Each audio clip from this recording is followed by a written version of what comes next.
Quelles sont les allusions à Hanouka dans les Écritures saintes? Ce 25 Kislev, qui est devenu depuis plus de 20 siècles le fameux jour de la dédicace du temple, était désigné pour cette célébration depuis l'époque lointaine où fut construit le tabernacle, premier sanctuaire du peuple d'Israël. Il en sera question encore lors de la reconstruction du second temple. Mais ce fut grâce au mérite des Hasmonéens que le choix de nos sages se fixa sur cette date. Voici ce qu'en dit le Midrash dans le Yalkut Shimoni sur le livre des rois, Melachim, au chapitre 184. Rabbi Hanina nous enseigne. C'est le 25 Kislev que fut achevée l'œuvre du tabernacle, mais celui-ci restera en pièces détachées jusqu'au 1er Nissan suivant. Car le Saint béni soit-il voulait que la joie de l'inauguration du tabernacle coïncide avec le mois de la sortie d'Égypte. Dès lors, le 25 Kislev, où fut achevée cette grande œuvre, tombera dans l'oubli. Aussi le Saint béni soit-il fera-t-il de ce 25e jour du 9e mois le jour de la dédicace du temple à l'époque des Hasmonéens, les Hashmonaïm. Lorsque les exilés, au retour de Babel, commencèrent la construction du deuxième temple, les travaux furent interrompus pendant plus de 20 ans à la suite des accusations fallacieuses des ennemis d'Israël. Pour la énième fois dans l'histoire, les accusations empêchent Israël d'avancer vers la délivrance. Ils devaient reprendre, après les exhortations du prophète Haggai, le 24 Kislev de la même année. Les fondations furent jetées et dans la nuit qui suivit, la joie régna à Jérusalem, comme vous pouvez le voir dans Haggai au 2e chapitre, verset 18. À partir de ce jour, annonce le prophète, au nom de l'Éternel, je vous comblerai de bénédictions, verset 19. À partir de ce jour, à savoir, lorsque les temps seront révolus, ce sera le 25 Kislev du miracle de Hanouka, et ce miracle de la purification du sanctuaire après la victoire des Maccabim, les Maccabéens. Nous trouvons dans la Torah des allusions diverses à cette fête de Hanouka. Ainsi, après le chapitre 23 du Lévitique du Sefer Vayikra, qui énumère toutes les fêtes de l'année juive, il y a tout d'abord le Shabbat, ensuite Pessah, ensuite Shavuot, ensuite Rosh Hashanah, ensuite Yom Kippour, puis Sukkot. Eh bien, que trouvons-nous dans la première paracha du chapitre suivant? Le rappel de la mitzvah, de la préparation de l'huile d'olive dans le but d'allumer la lumière perpétuelle du candélabre, le fameux Be'al Otecha.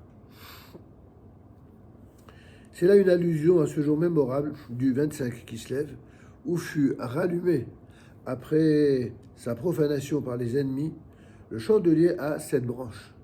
Ce sera une lumière perpétuelle qui se renouvellera désormais chaque année jusqu'à nos jours, à savoir la lumière de Hanouka. À propos de la première paracha du chapitre 8 de Bemidbar, où il est également question du chandelier et de sa lumière, voici ce que dit le Ramban dans son commentaire sur la Torah.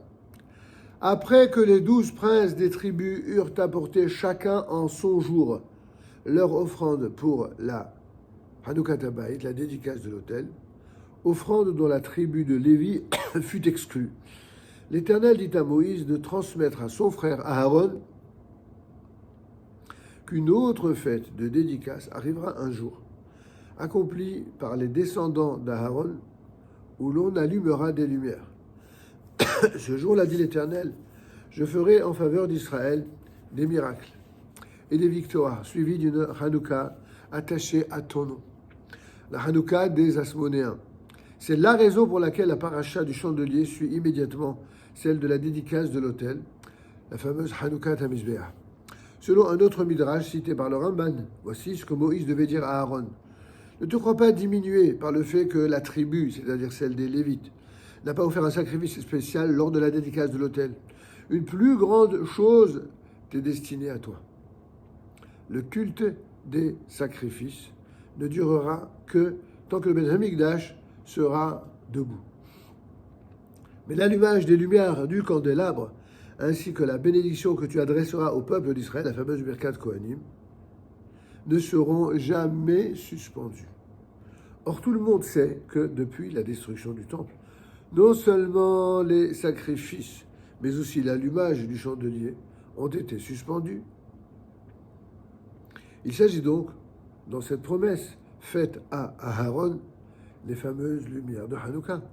On peut faire remarquer que le chapitre 7 de Bemidbar, qui parle de la dédicace de l'autel du temps de Moïse, est précédé par la bénédiction prononcée par les Kohanim, la fameuse Birkat Kohanim, et suivi par l'allusion à Hanouka.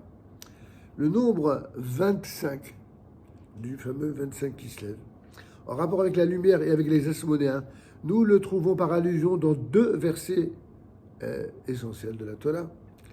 Tout d'abord au chapitre 1er de Bereshit, de la Genèse. Le 25e mot, à compter du mot Bereshit, c'est le mot Or qui signifie, comme vous savez sans doute, le mot lumière.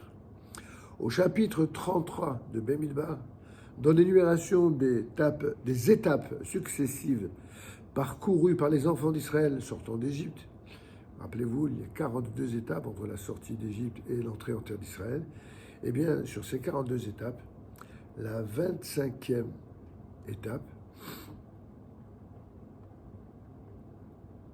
est en rapport avec les Asmonéens, puisque cette 25e étape s'appelle Hashmona, au verset 29.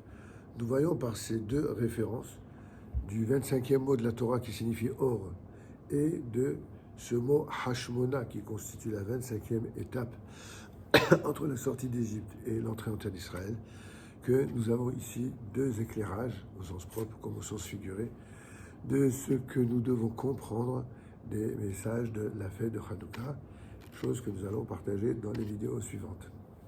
Shalom Aleichem.